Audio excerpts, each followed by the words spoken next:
வணக்கம். நெருப்பு தமிழர். ரோஹித் சர்மா விராட் கோலியை தூக்குறதுக்கான அடுத்த திட்டம் தயாராகிடுச்சு. எவனெல்லாம் இங்கே காம்பீருக்கு ஆமாச்சாமி போடுறானோ அவனெல்லாம் அணியில் இருப்பான். 2027 உலகக்கோப்பை போட்டியை இவங்க வெல்றதுக்கான திட்டத்தை இது வகிக்கலை.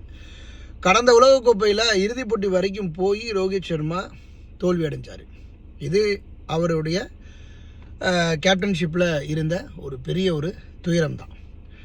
அதற்கப்புறம் இப்போ 2027 உலகக்கோப்பைக்கு இப்போ இவர் கேப்டனாக இருக்கிறது இங்கே நம்ம கௌதம் காம்பீருக்கும் அகர்கருக்கும் ரொம்ப அப்படியே வைத்தறிச்சலாக இருக்குது.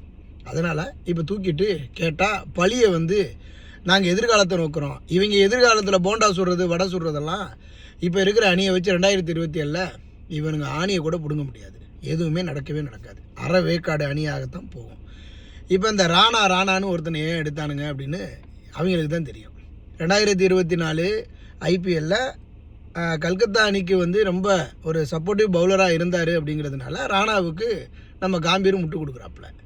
அதற்கப்புறம் அந்த ரெட்டியை எதுக்கு எடுத்துகிட்டு வரானுங்க எனக்கு புரியல. இந்த ரெட்டி ஏன் உள்ளே வரான், ரெட்டிக்கு விளையாட்டுக்கு என்ன சம்மந்தம்னு எனக்கு தெரியல. இப்போ ரெட்டியை கொண்டாந்து உள்ளே எல்லா ஃபார்மேட்டுக்கும் பெரிய பிளேயர் ஆக்க போகிறானுங்க. இதெல்லாம் இப்போது விராட் கோலியையும் ரோஹித் சர்மாவையும் ஓரங்கட்டுவதற்கான திட்டம் நிறைவேறியது. டெஸ்ட்டில் அவங்க போயிட்டாங்க. அதுக்கப்புறம் ஏதோ டெஸ்ட்டில் போய் இவனுக்கு தெரியாதனமாக இங்கிலாண்டில் எதிர்பார்க்க அளவுக்கு ஏதோ ஒரு அசம்பாவிதம் நடந்து போச்சு. இப்போ மறுபடி 2027 இந்த அணியை கொண்டு போயிட்டு இங்கே பொறி உருண்டை கூட வழி இல்லாமல் திரும்பி வரத்தான் போகிறானுங்க. நடக்கத்தான் போகுது. பாருங்கள், அசிங்கப்படுறதையும் அவமானப்படுறதையும் நடக்கத்தான் போகுது. விராட் கோலி ரோஹித் சர்மா 2 பேரையும் ஓரங்கட்டுவதற்கான திட்டம். தன்னுடைய கேப்டன்ஷிப்பில் 75% அதிக வெற்றியை பெற்றவர் நம்ம ரோஹித் சர்மா தான்.